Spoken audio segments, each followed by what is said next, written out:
खेलने के लिए, जगत की क्रीड़ा के लिए, जगत के रमण के लिए भगवान ने सच्चिदानंद रूप जो जीव है उसके आनंदांश को छुपा दिया, ढक दिया। और जब इसका आनंदांश ढक गया तो इसकी संज्ञा आत्मा न होकर जीवात्मा हो गई। आनंद के छुप जाने से आत्मा का नाम जीवात्मा पड़ा। और आप यदि सावधानी से विचारेंगे तो आपको अनुभव होगा, इस पूरी सृष्टि में कोई भी प्राणी प्रातः काल से लेकर सायंकाल तक जो कुछ काम करता है उसका लक्ष्य एक ही होता है, किसी प्रकार मुझे आनंद की उपलब्धि हो जाए। आनंद के लिए ही वो प्रयासरत है। क्यों है प्रयासरत? क्योंकि आनंद छुप गया है, भगवान ने आनंद छुपा दिया है। तो उस आनंद को वो ढूंढ रहा है। इस सृष्टि में प्रत्येक जीव आनंद की तलाश में है। उसकी सोच अलग हो सकती है, उसके साधन अलग हो सकते हैं, साधन और सामग्री भी अलग हो सकती है, लेकिन लक्ष्य सभी का आनंद की प्राप्ति है। हर व्यक्ति आनंद की तलाश में भटक रहा है,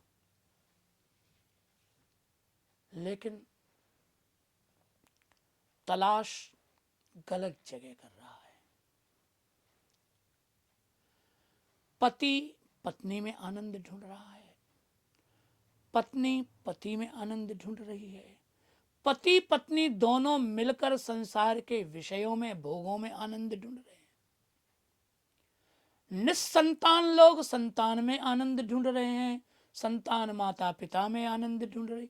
लेकिन ये पति ये नहीं समझता कि जो पत्नी स्वयं ही दुखी है वो पति के लिए आनंदभूत कैसे हो सकती है।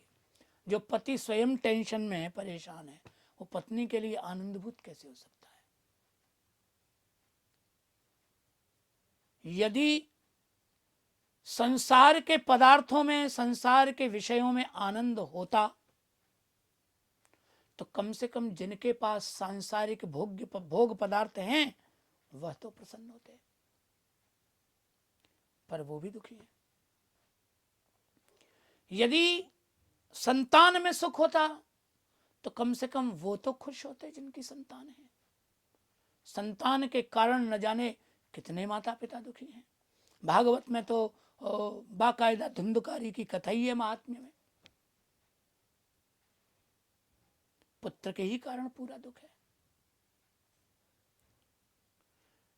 तात्पर्य क्या है कि हम दुख की दुकान में आनंद तलाश कर रहे हैं। संसार तो निरानंद है, निरानंद जगत है। अब वो ये तो ऐसी ही बात हुई कि जैसे कोई व्यक्ति जूते चप्पल वाले की दुकान पर जाए और उसको बोले कि 1 किलो मिठाई दे दे, तो दुकानदार क्या सोचेगा? यही सोचेगा कि मूर्ख है। चप्पल जूते की दुकान पर तो चप्पल जूते ही मिलेंगे, वहां तो मिठाई का सवाल ही नहीं है, तो उसे मूर्ख ही कहा जाएगा।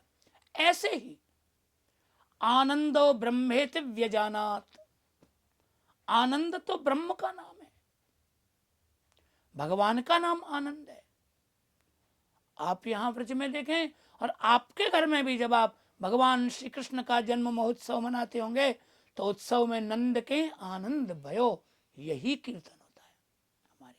जबकि नाम तो कृष्ण है तो कहना चाहिए नंद के कृष्ण भयो, पर कृष्ण नाम न लेके ब्रज की परंपरा है नंद के आनंद भयो। वेद में भगवान का एक प्रधान नाम आनंद भी है, आनंद ही है। आनंदो ब्रह्मेति व्यजानात, आनंद ब्रह्म है।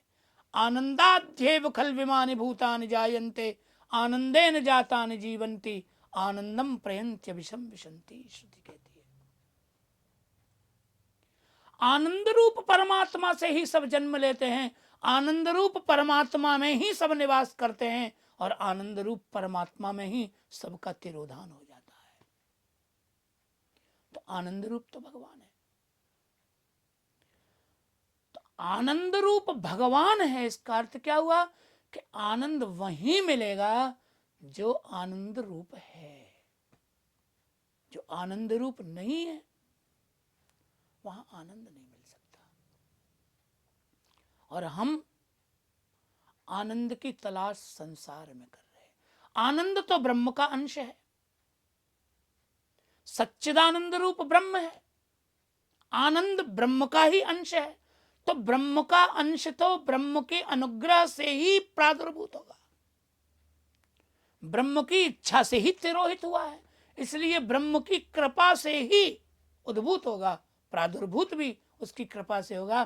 तो आनंद जो तिरोहित हो गया है वो प्रादुर्भूत हो जाए, इसी के लिए भगवान की शरणागति।